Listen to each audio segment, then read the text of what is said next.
Решил сегодня еще один ролик сделать и как бы немного помечтать. Вот, к примеру, решило наше правительство воплощать в жизнь этот проект.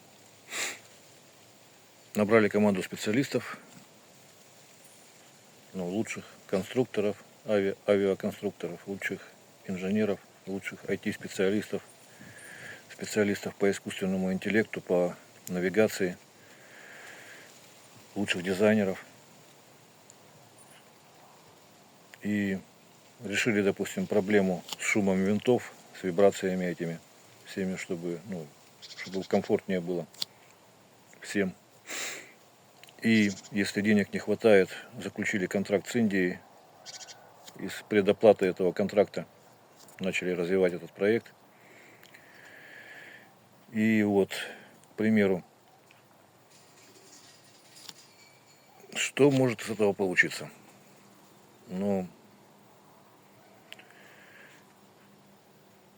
Получится, значит, что у нас?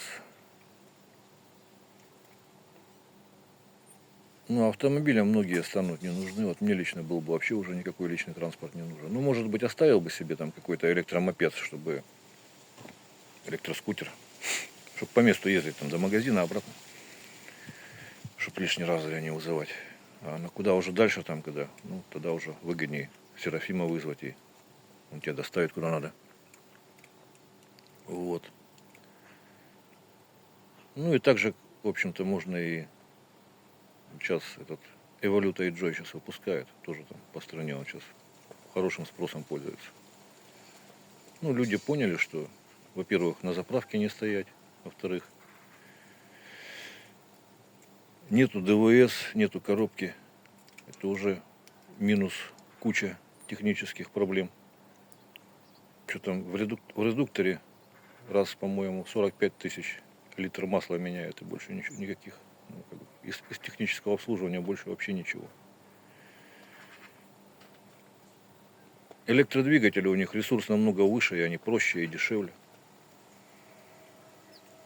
Вот.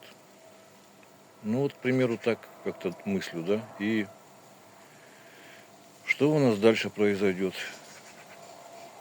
по стране? Многие, я думаю, оценят, что это вот аэротакси, это хороший вид транспорта, без пробок, доставляет куда надо, быстро, с комфортом. Еще и летишь, созерцаешь красоту нашей Родины. От станции до станции. Там 2-3 минуты тратишь на станцию, чтобы батарею зарядить. Но если скучно, там вышел, кофе попил, поел, душ принял, если далеко летишь. Вот еще такой важный момент, что сиденья вот в этих Серафимах должны быть раскладные, что можно было бы разложить их быстро и легко и отдохнуть, поспать, если далекий путь. Вот. Я говорю, престиж страны бы это очень-очень подняло, во-первых. Престиж церкви, потому что она участвует в этом проекте. Подняло бы очень нравственный уровень населения. Потому что не мудрено, почему он такой низкий сейчас. С каждого утюга льется деструктивный контент. Разврат, пропаганда, сквернословие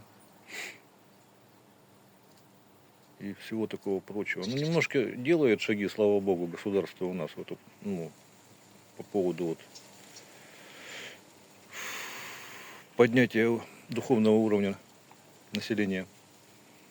Законы какие-то вводят, но они в основном запретительный характер носят. Вот приняли, например, закон, что против пропаганды ЛГБТ, против пропаганды child-free, против пропаганды абортов, слава богу, потихонечку движемся. Но не только кнут, еще и пряник надо. И вот этот пряник мог бы стать этот вот аэротакси Серафим. То есть, когда чем ты ведешь себя по-человечески, то и живешь как человек.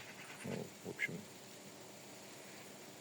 если ты законопослушный, добродушен, то у тебя есть свобода передвижения, и причем платишь ты за нее достаточно недорого, так скажем. Вот. Ну, такое вот дополнение. Если что-то вспомню, может, еще. Ну, и так, помечтать же мы хотели немножко, да. Значит, чем хорошо, вот, например, грибникам, рыбакам, охотникам, это вообще просто замечательная вещь. Ты вот вызвал Серафима,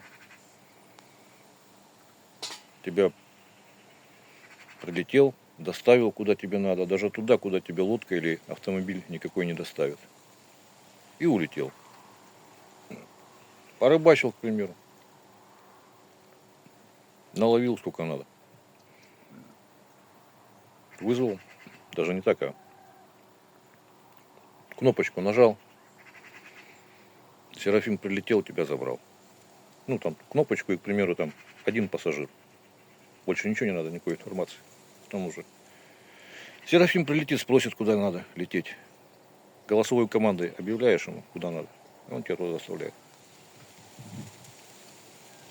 Это все же реализуемо. Я не знаю, почему. Ну, много скепсиса много, но почему-то люди просто не вдумываются.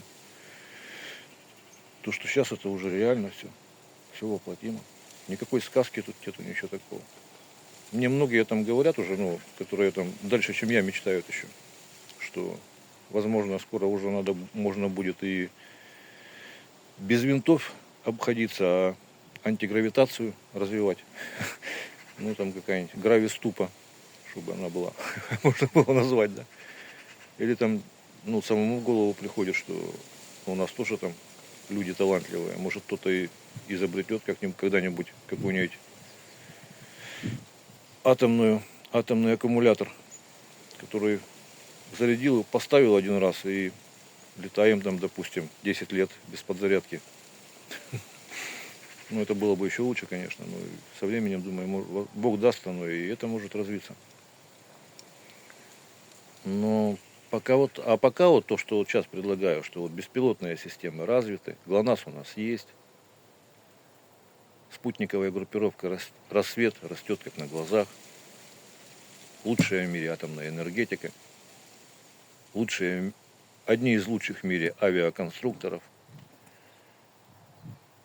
ну и как бы других талантов. Набрать команду и воплотить в жизнь. Лиха беда начала, говорят. Вот, примерно так. Ну все, родные мои. Храни вас Бог. До новых встреч.